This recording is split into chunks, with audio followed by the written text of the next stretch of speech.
The banker leans forward before you've even said a word. Someone pulls out a chair for you at the head of the table. Your phone buzzes. A text from a cousin you haven't heard from in 3 years. Suddenly, you're interesting. Suddenly, you're worth someone's time. This is what it looks like the moment your accounts cross $1 million. People notice things they never noticed before. Your opinions carry weight. Your silence gets read as wisdom instead of awkwardness. The room changes shape around you. But it wasn't always like this. There was a version of you nobody looked at twice. A version the bank kept on hold. A version your own family forgot to invite.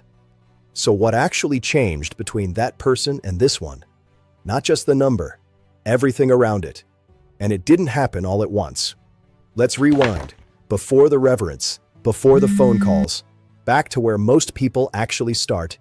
At zero, you're invisible to the systems that are supposed to help you. Walk into a bank with no savings and no investments, and you'll get a polite smile, a pamphlet, maybe a generic checklist. Nobody's assigning you an advisor. Nobody's calling to check in. You're not a client worth chasing. You're a name in a database filed under later. It shows up in smaller moments too. At dinner with friends who are a few years ahead, the conversation drifts to mortgages, portfolios, retirement accounts, and you go quiet because you don't have anything to add. Not because you don't care, because there's nothing yet to talk about. You laugh at the right times, you nod along, but you're a spectator at a conversation about a life you haven't built yet. Family sees it too, even if they don't say it out loud. You're not the one anyone asks for advice. You're not the one anyone worries about disappointing. There's a strange kind of freedom in that. Nobody expects anything from you, but there's also a quiet ache underneath it. Being financially irrelevant means being socially overlooked in ways that are easy to miss until you're not living them anymore. This isn't a moral failing. It's just math with no momentum yet. Zero doesn't compound. Zero doesn't earn interest. Zero doesn't get invited to the table. But here's the part almost nobody tells you. This stage is shorter than it feels. The gap between being invisible and being noticed isn't nearly as far away as it looks from here. It doesn't take a windfall. It doesn't take luck. It takes one number, smaller than you'd think, and the first shift happens sooner than you'd think. $10,000. It doesn't sound like much when you say it out loud. It's not a yacht. It's not early retirement. It's not even close to rich by any definition anyone would argue with. But something strange happens right around this number. Something nobody warns you about until you're standing in the middle of it. The bank notices first. Not with a phone call, not yet, but with a shift in tone. Suddenly, there's a suggestion to open a higher yield account. A mention of an advisor, if you're interested. A small nudge that says, "We see you now." It's subtle, almost forgettable, except it's the exact opposite of what happened at zero. At zero, you were background noise. At 10,000, you've become a name worth remembering. Then there's family. This is where it gets uncomfortable in ways nobody prepares you for. The cousin who never called suddenly wants to catch up. A sibling brings up a business idea they've been sitting on for years, phrased just casually enough to sound like conversation instead of a pitch. An aunt asks, half joking, half not, whether you'd consider helping out if things ever got tight. None of this happened when you had nothing. Scarcity made you invisible. Discipline made you a resource. And underneath all of that, something quieter is shifting inside you. You start checking your balance differently, not out of anxiety, but out of something closer to pride. You catch yourself doing the math on how long it took to get here, and for the first time, the number doesn't feel like an accident. It feels like proof. Proof that the version of you who skipped nights out, who packed lunch instead of buying it, who put off the upgrade, that version was actually building something the whole time, even when it didn't look like it. This is the moment the identity starts to change, before the lifestyle ever does. You don't drive a different car, you don't live in a different apartment, but you carry yourself slightly differently in rooms where money gets discussed, because you're no longer just listening. Here's the part that matters most, though. $10,000 isn't the destination. It's the proof of concept. It's the number that tells you the system works, that saving with intention actually compounds into something real, something other people can see, even when you're not trying to show it off.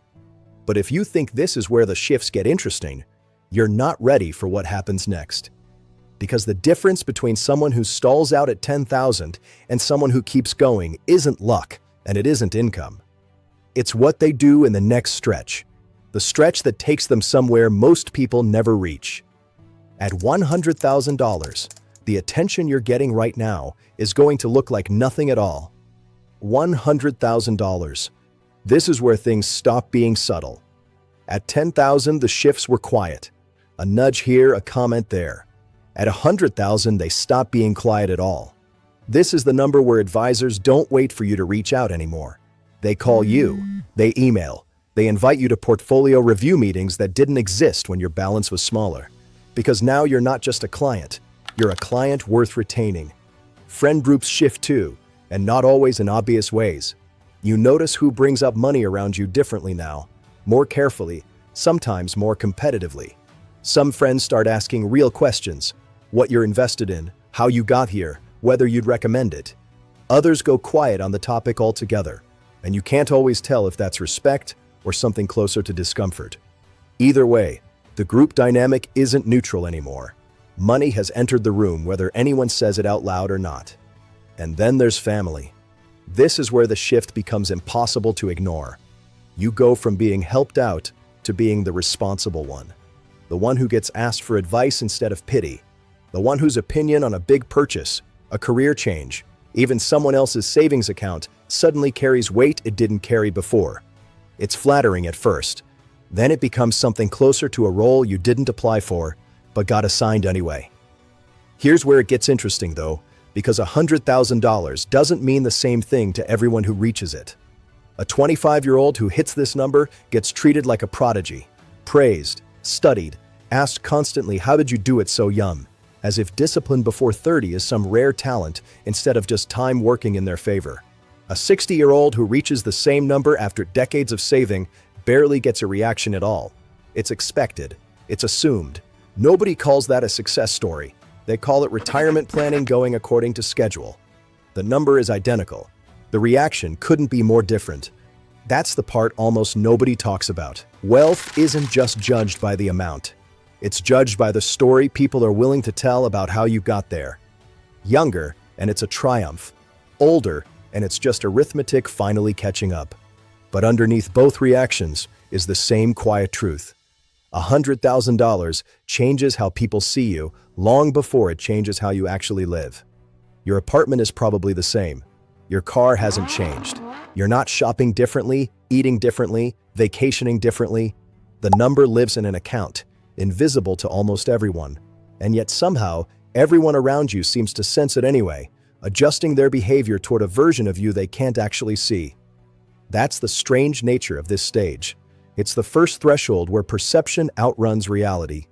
People start treating you like someone who has arrived, while you're sitting there fully aware of how much distance is still ahead of you. And that gap between how you're treated and how far you feel from done is exactly what makes the next stage so disorienting. Because if $100,000 is enough to change how family, friends, and institutions treat you, nothing compares to what happens once you cross into six figures becoming seven. $500,000. This is the stage where the shift stops being social and starts being structural. Banks don't just notice you here, they restructure around you. A private banker gets assigned to your name, someone whose entire job is making sure you never have to wait in a line or explain yourself twice. Fee waivers start appearing without being requested. Doors that used to require paperwork now just require a phone call. The system that once filed you under later is now actively competing to keep you. Family tension, which was mild at $100,000, gets sharper here. The loan requests stop being hypothetical. A relative needs help with a mortgage. A sibling wants just a bridge until their next paycheck. And when you say no, even gently, even reasonably, something shifts. Resentment creeps in where gratitude used to be. You become the family bank whether you agreed to the job or not. And turning down a withdrawal request suddenly makes you the villain in a story you never asked to be part of. Friends change too, but more quietly now. Nobody says it directly. They just start acting differently. A little more careful about who pays for what, a little more curious about your decisions, a little more distant in ways that are hard to name out loud. You're still the same person you were at $10,000, but you're no longer being treated like them. This isn't hypothetical. Researchers behind the millionaire next door spent years studying people who quietly built wealth like this. And one of their most repeated findings was that the actual millionaires rarely looked the part. They drove ordinary cars. They lived in ordinary houses. Meanwhile, the people who looked wealthy on the outside were often the ones furthest from this number, spending to appear at a stage they hadn't actually reached. The gap between appearance and account balance, it turns out, isn't rare. It's the norm. That mismatch is exactly what makes $500,000 such a strange place to stand. Institutions treat you like you've made it. Family treats you like a resource. Friends treat you like something's changed, even when you haven't changed a thing about how you live. And somewhere in the middle of all that noise, a lot of people quietly decide this is enough. The private banker, the fee waivers, the responsible one label, it starts to feel like a rival. It starts to feel like a finish line. This is genuinely the stage where most people stop pushing. Not because they run out of money, because they run out of reasons to keep going. The discomfort of family tension, the awkwardness of friends pulling away, the sense that you've already made it in everyone else's eyes, all of it quietly convinces people that this is as far as the story needs to go. But the story doesn't have to end here.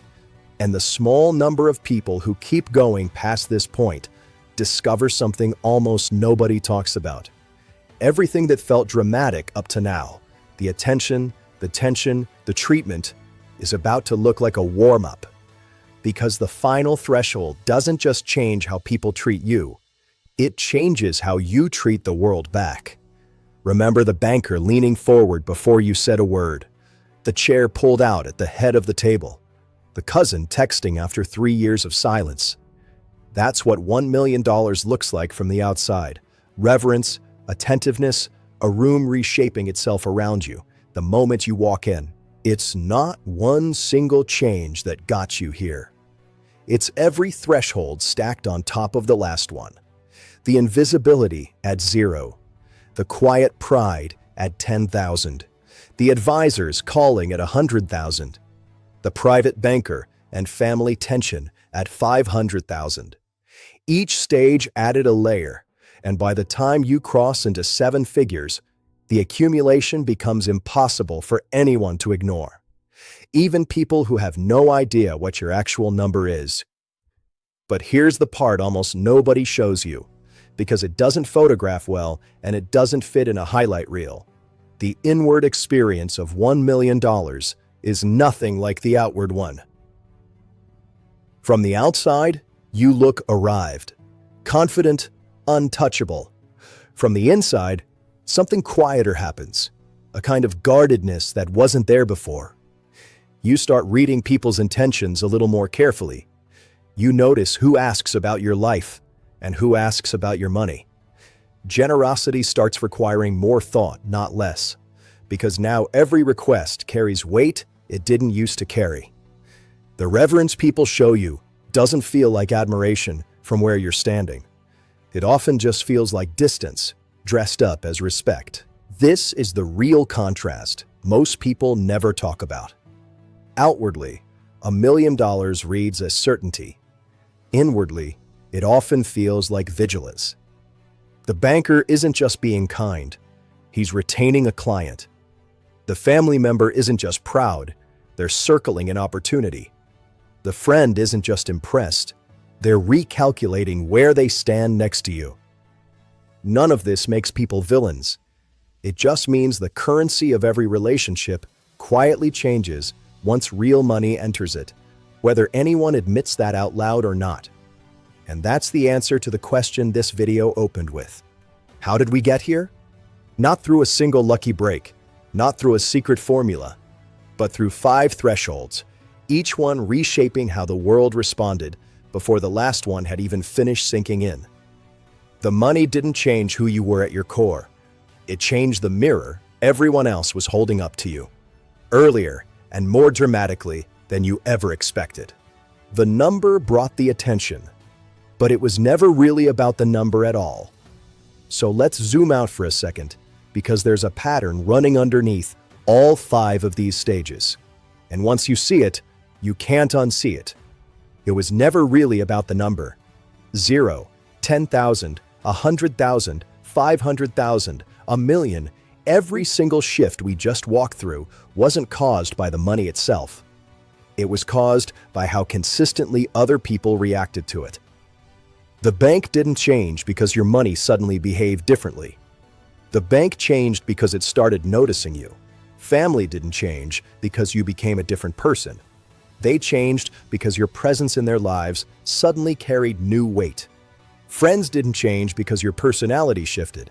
They changed because the room around you shifted, and they were standing in it too.